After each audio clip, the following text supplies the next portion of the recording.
Hi, I'm Emma. I want to talk about stress. So, I think stress is something that everyone experiences at some point in their lives. For me, the biggest source of stress is usually my job. There are times when I have too many responsibilities at once and I start to feel overwhelmed.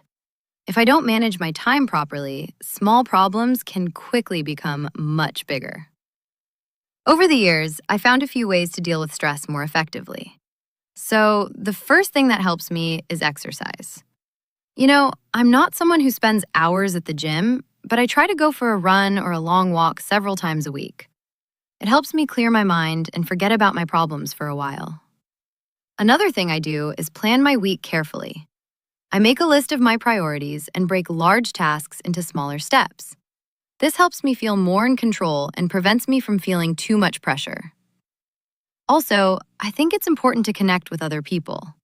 When I'm stressed, talking to friends or family helps me put things into perspective. So, at the end of the day, I don't think we can completely avoid stress, but we can learn how to manage it in a healthier way.